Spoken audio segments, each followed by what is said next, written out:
L'hyperglycémie, dangereuse pour la vie. Ce type d'hyperglycémie est important à reconnaître. Ce n'est ni l'hyperglycémie aiguë, ni l'hyperglycémie chronique. Dans les deux cas, l'hyperglycémie aiguë, ça conduit à une déshydratation. Ça peut être dangereux, mais ce n'est pas immédiat.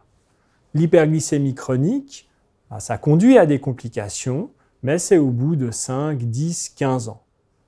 L'hyperglycémie dangereuse pour la vie, en langage médical, c'est l'acidocétose.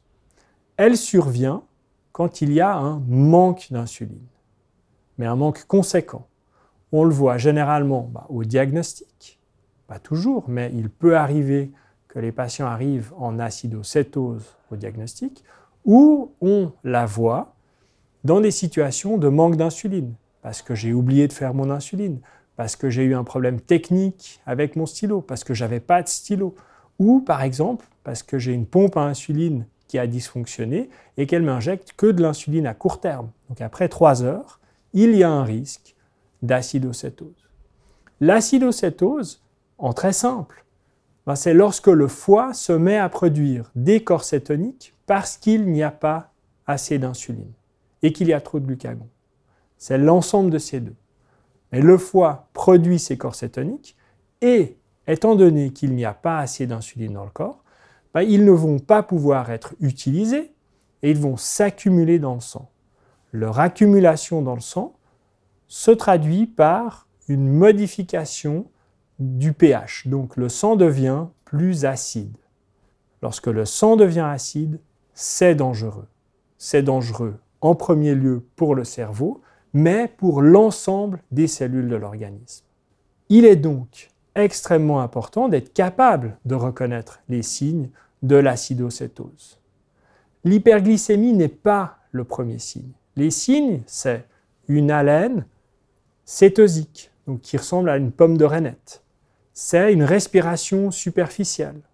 C'est d'avoir mal au ventre. C'est d'avoir des nausées, une fatigue extrême. Et ça peut être un coma. L'acidocétose, ce n'est pas une fatalité. Parce que si on la reconnaît, on peut la traiter. Le traitement, c'est l'insuline. Tout de suite, s'injecter de l'insuline.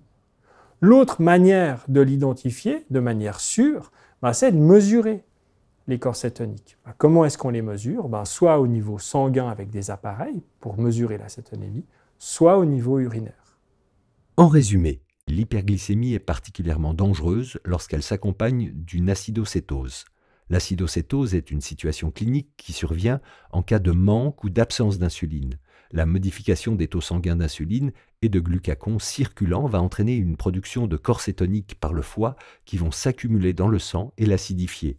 Les manifestations de l'acidocétose sont une haleine cétosique, odeur de pomme rainette, une respiration superficielle, des maux de ventre et des nausées, une fatigue extrême. En l'absence de prise en charge, elle va conduire au coma et entraîner un risque vital. Le traitement de l'acidocétose est la prise d'insuline.